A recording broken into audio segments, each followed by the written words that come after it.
Good evening. Perhaps some of you folks have heard the term, this area looks squatchy. And when people refer to an area looking squatchy, what they mean is an area that you can envision a Bigfoot or other creatures of the woods surviving easily. You know, there's good cover, there's enough water for them, there's enough food sources, there's a big enough range for them to move around. Maybe it's close to people, maybe it's not. And I want to discuss some of the things that I look for, some of the things that whenever I go to a new area, when I'm traveling or driving through or just passing through, or areas I've been through all the time, road trips, whatever. Even living in Southern California, you get a little ways out of town, some of the local mountains, and even go through some of the farmlands and back areas, and you go, wow, I think there's a lot of cover, and there's a lot of moisture, and there's a lot of other animal life and a lot of other stuff going by. And I think this could really be a good possibility to support a Bigfoot and maybe other creatures. So I wanted to talk to you guys about some of the things that I look for. So if you're on the ground hiking through it, there's some things I look for versus just kind of looking at general habitat. But one of the first things I always go for is the soft dirt or hard packed sand or wet areas, and look for footprints. Obviously, if you find a Sasquatch track or a potential Sasquatch track or a handprint or something that seems out of the ordinary, that's striking gold. That's great. You want to take a picture. You want to put whatever you can in there for scale, like your shoe or a phone or your keys, something to show for scale, obviously. But this is also great because if you find coyote prints, if you find deer tracks, you find dog prints, mountain lion prints, if you're in the right parts of the country, bear prints, you know that you could support a large mammal in that area. Also, things I look for are stick structures and tree structures, like the one you got shown here that was sent to me by a viewer a while back. This big burnt log, huge, heavy, giant burnt log shoved into a tree when there are no other burnt trees around. Why would a human do this? Why would this be there? This obviously didn't fall over. This was either creature or man-made, and very likely not man-made. Or symmetrical structures. The stick structure thing has been very well documented to be a Bigfoot behavior. Why they do it, if it's for some kind of shelter or for territory marking or just to show how big and strong they are, or boredom or territory markings, who knows? That's up for the debate. There's a lot of good guesses for why they do it. But it's definitely something you look for, especially when you see them. Like, I've seen tree breaks that are 10, 12 feet up in the air that, you know, you'd have to be at least 9 or 10 feet tall to get to work. And then you see other stuff like this teepee structure here. Could be man-made. Is it, how far off the trail is it? How easy would it be for a person to collect this? Are the ends broke and snapped, or are they cut and chipped? If if maybe there was a pile of logs for another purpose that were human-made, and the something stacked them in a pattern or a shape. I mean, just because you see a stick structure doesn't obviously mean that Bigfoot did it, but you kind of have to put it into perspective. Now, there's always the direct evidence, like we said, sounds, vocals, sightings, stick structures, tracks, hair samples. But when you look into other things I look for is, are there coyotes in the area? Coyotes are a very good indicator that there is an ample amount of small game, like rabbits and squirrels.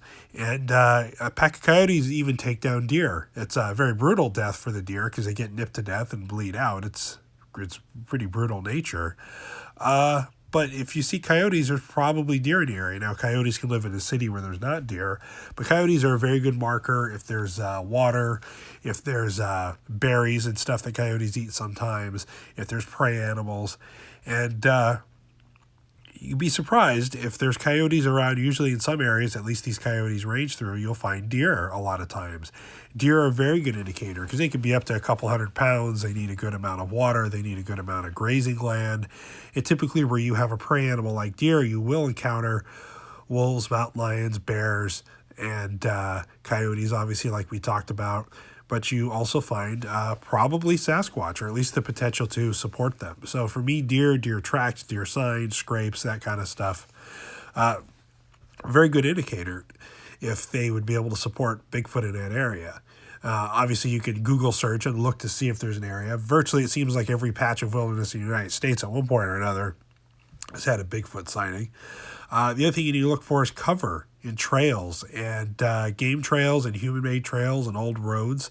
Obviously, we walk on roads because it's way easier than walking through the brush, and animals and Bigfoot are no different, but they also want to avoid being seen. So how much cover is there?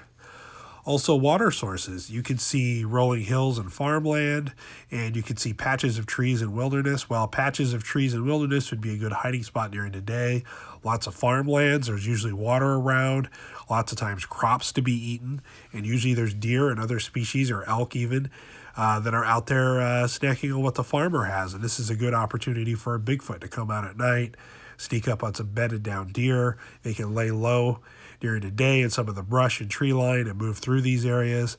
So yeah, just because you think more rural farmland out in the open, these are still good habitat, although there's not lots of cover. But I think they're able to move at night, go from patch of woods to patch of woods, travel great distances, and where there's a tree line, they can hang back in a tree line in the shade. They can get a lot of concealment. They can watch deer. They can watch people. They can keep tabs on things. They can generally be well hidden, but still be close to whatever kind of produce is being produced in that field, whatever kind of water sources around. If it's cattle and grazing, they can steal the feed for the animals. They can take an animal from time or two. So farmlands are a very good opportunity for Bigfoots, and I think that they know it. Just like a lot of natural creatures tend to hang around farmlands because they're going to have water and there's going to be food there for everything going on up the food chain. And if there happens to be tree lines and pieces of forest and patches of woods in between these things that they can hunker down to, that they can climb up in trees, that they can move around in, these are all things that I look for personally when driving through farmland or kind of mixed use areas where there's some rugged hills. If it's got a water source, if there are food sources, like I said, up the food chain, this is what you need to look for. And this is what I always keep an eye out for. Even when I'm just driving through an area I'm not so familiar with on vacation, or, we spend a weekend with the family out apple picking or something, I'm always looking up to the hills above the orchard and looking around these areas. How populated is it? How close are we to bigger mountain ranges? Could these critters seasonally come through? This is all stuff to kind of think about. And like I said, I think if you do a Google search or you start on the BFRO website, not that I'm the biggest fan of the BFRO, but they have a pretty conclusive website with, a very small fraction of the actual sightings that occur, but it's a good place to start. It's broken down by county. Here you have some footage of me. This was last October in the high Sierras. This was in the Balch Park area. Beautiful. And even if in October, when a lot of the ferns were dying, it was still very lush. It was still very crisp. A lot of the ponds and little streams still had water in it. It was still very moist, even though this was the driest time of the year. We were up there. There were fires burning on other mountains and hillsides up there.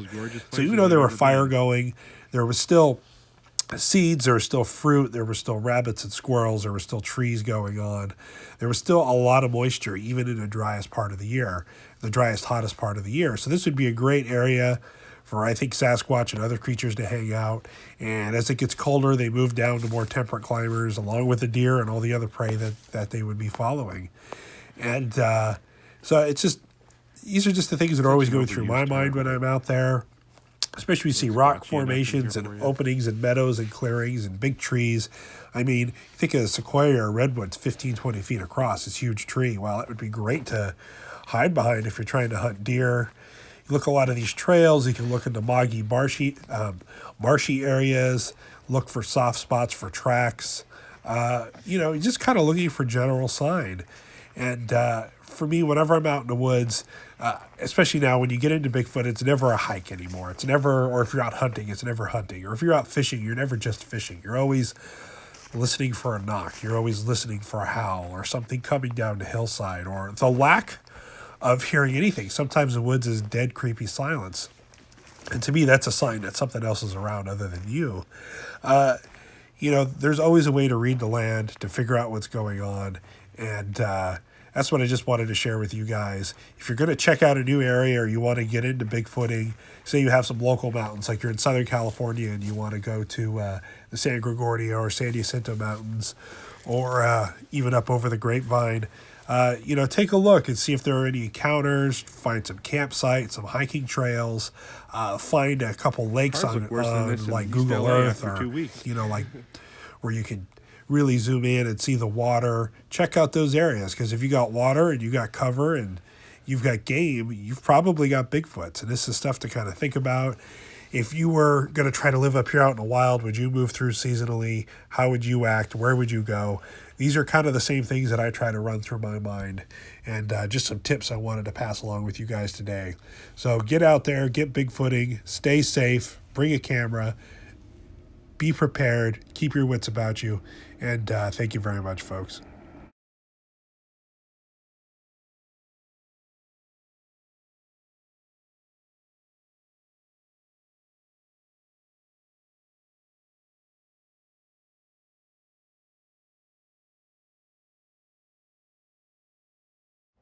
If you'd like to follow me on social media, you can find me at unstellar.com. You can also find me at twitter.com at realmattsquatch. This is where I post notifications for new videos outside of YouTube. And I'm also on Instagram. I post other random pictures here too, and sometimes some stuff about Bigfoot as well. And you can always email me at mattsquatchpresents@gmail.com.